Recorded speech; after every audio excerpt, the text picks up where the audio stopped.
truth is finally here.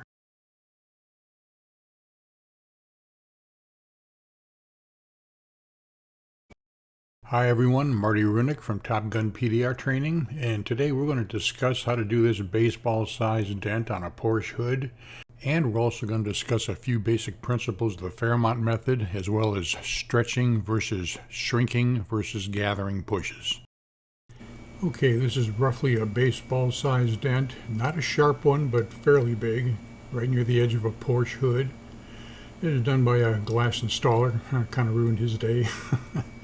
This isn't as bad as it looks, fellas. There is some stretch metal here, but we should be able to handle it no problem with the right tools and techniques.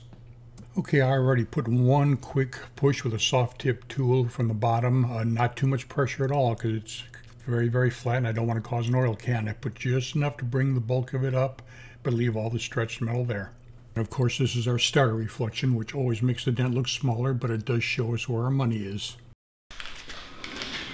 Okay, we're going to get started on this one. Now this little spot right there, that is not the sweet spot. That is some kind of paint damage. It is black though. I know the sweet spot is just above it right there. But I don't know what that is. Okay, our heat gun goes on. Got it just above the dent. We'll need it because we're using a very sharp needle tip here to gather up that metal. And we're going to get into that sweet spot as soon as we can. Okay, just looking for that exact right spot, right in the deepest spot there, and start gathering up that metal. There we go. Just very short stroke pushes, gathering up little bits of metal, not in a hurry at all here. Take it nice and slow. And if we rush these first few pushes, guys, we're going to create nothing but extra work for ourselves and nowhere near the kind of quality that we'd like. It's all about gathering that metal up right in that sweet spot and around the sweet spot.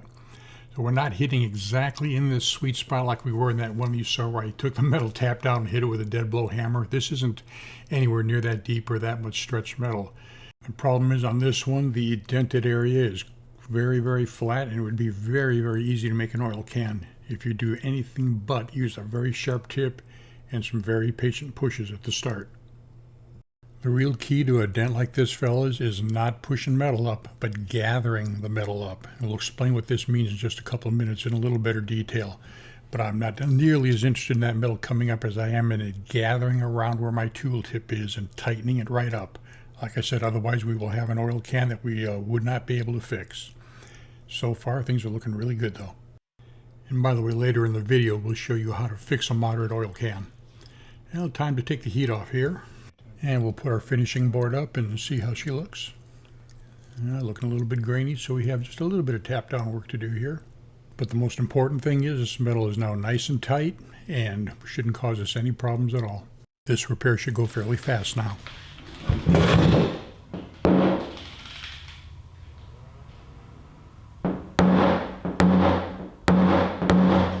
Now the metal is pretty tight. Don't think I'm going to have to worry about an oil can because we started with the sharp tip in the first place. If we hadn't, I think we would definitely have some oil canning issues going on by now. Alright, so I'll just put a couple of... I'll put just a couple of over pushes right around that little spot. See if we can't color sand that out a little bit. It's starting to bug me. Put a high there. A little high there, and maybe one little high. And what I'm doing with these over pushes, fellas, is trying to make it to where when I color sand it, it'll take some of that black spot out of there. It kind of bugs me. We won't be able to get probably 50% of it up, but we're going to try to make it look a little better than that.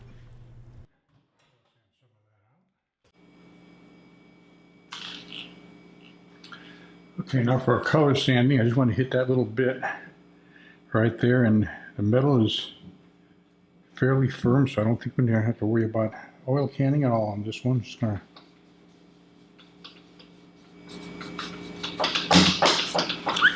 No, I'm not going to go any more than that.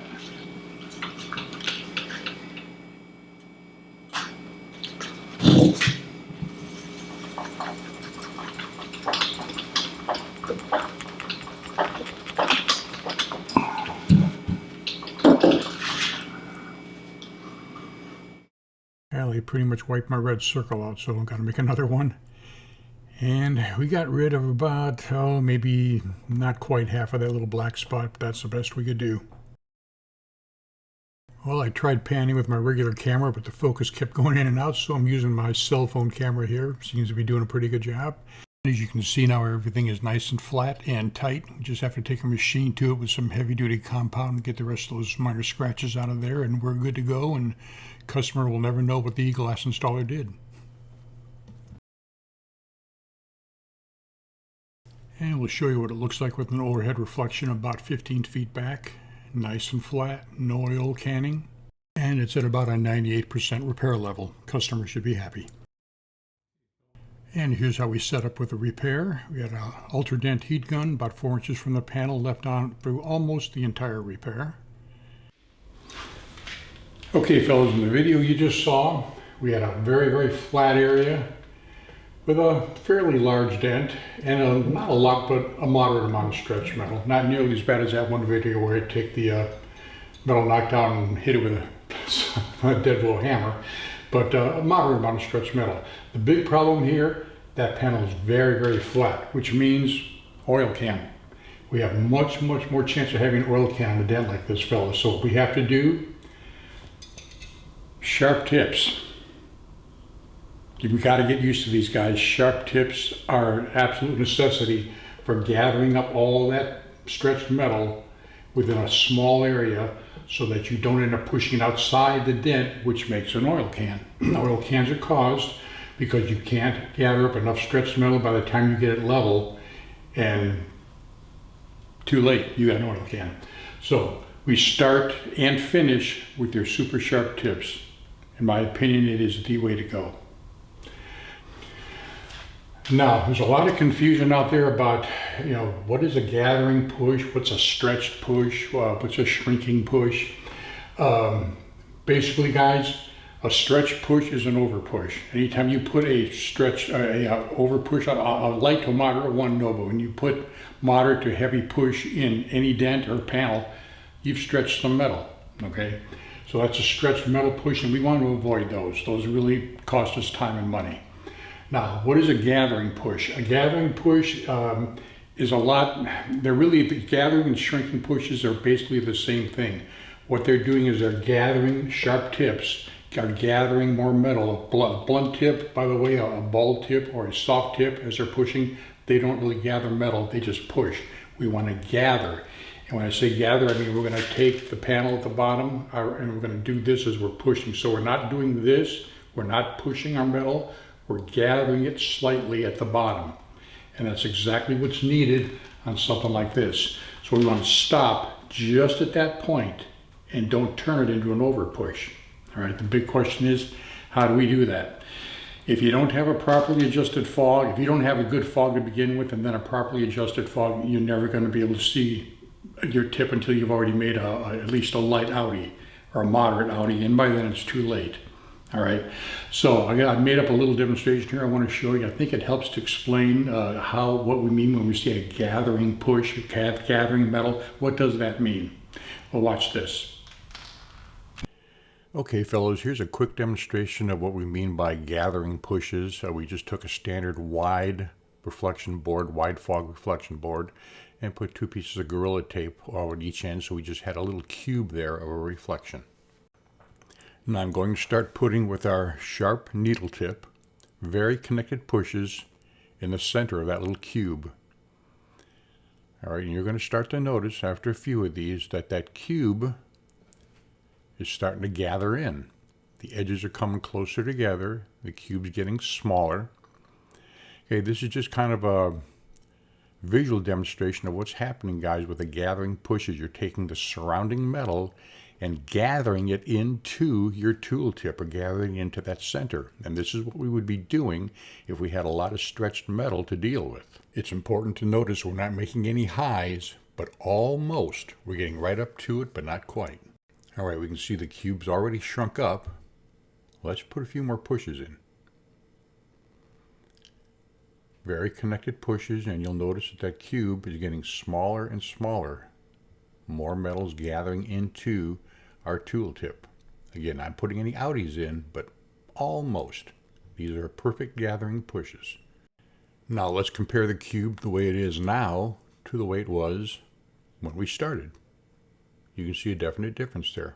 So this is what we're doing to the bottom of that stretched metal with our very sharp needle tip or pencil tip. We're gathering metal into that stretched metal, so we're not making your stretched metal thick again.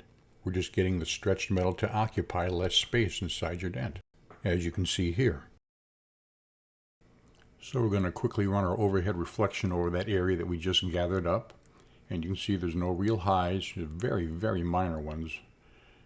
But that's how gathering pushes should look when you're done, guys. No visible highs really, but just metal gathered up. Okay, we want to do one more demonstration here, fellas. Here's our fog, our cube squeezing up as we're putting gathering pushes in the center. And you can see quite a bit of difference here as we're putting gathering pushes in. This is a brand new circle, by the way. We're doing this in a brand new spot in the panel. All right, nice gathering pushes. Now I'm going to stop and I'm going to hold the push right there. And now we're going to put a stretched metal push. So I'm going to over push the metal. Watch what happens. As I'm over pushing, I'm pushing quite a bit here, and that metal, that stripe just does not want to gather up anymore. That cube isn't gathering. I'm pushing really hard right there, finally getting it to gather a little bit, but that's not gathering, fellas. We're stretching metal at this point. The metal is not gathering from the surrounding area into my tool tip anymore. I'm stretching my metal. I made an over push in it, as you can clearly see here. Put the board back. That did not do it for us, fellas. Now, if this had been an actual dent, we just added extra stretched metal to already stretched metal and made ourselves more work. We did not help the dent. We hurt it. We didn't gather the metal up. We stretched more metal and just made ourselves more work. Now, imagine you're a typical PDR tech and you put a bunch of these over pushes inside already stretched metal. Well, you just added a whole lot of time to the repair, hurt the final quality, and basically threw money down the toilet. Now, sometimes on really deep or stretched metal, it's impossible to avoid some over pushes. We even did a couple of them in this video here. Light over pushes are fine, but most of the pushes that I'm seeing people put in, guys, are way, way beyond whatever would be needed. And like I tell my students here every day, you over pushes just waste time, hurt your dent, hurt your quality, and cost you lots of money. I know lots of PDR techs feel you got to make a dent look worse before you make it look better. No, guys, there's never an excuse for that. Dent should look better with every push, not worse. Now, the dent we did on this Porsche came out fairly fast, under 10 minutes. You're not going to do that, fellas, with inaccurate, sloppy pushes and stretched pushes. Just not going to happen. You've got to be accurate. Okay, fellas, now, what if you've done everything right? What if on that dent that we just did, we did everything perfectly? We used a super sharp tip, didn't make any over pushes, gathered metal beautifully, used heat, and we still get an oil can. Okay, we say, well, I'll just use my power box. What if you're inside of a brace? What if you don't have a power box? Okay, what we do, fellas, there's a fix for these. For light to moderate oil cans anyway. Now, for a severe oil can, this will not work. So this is for light to moderate oil cans only.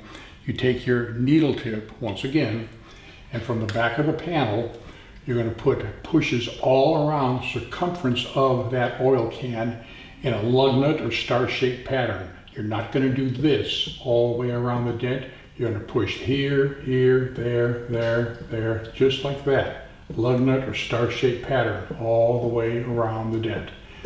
What that does, each one of those tiny, well, now you're not over pushing, you're pushing almost to an over push, but you back off before you make one. So you really can't even, you might see them a little bit in the fog. If you're really good, you can put them in the bottom of orange peel. Essentially what you're doing here, each one of those pushes is a tiny trampoline spring all the way around that dent, and it tightens the dent up for you. And by the way, fellas, if you haven't done it already, you need to get it good. You need to invest in a good set of Sharpies. You really do. Years ago, I took my probably 24 favorite tools, turned every one of them into a Sharpie, and I use them constantly. I don't see how you do PDR, at least the advanced stuff, anymore without them. In my opinion, they're a necessity. Well, hope you learned something from the videos, and if you did, don't forget to subscribe and like us, and we'll see you in the next video. God bless.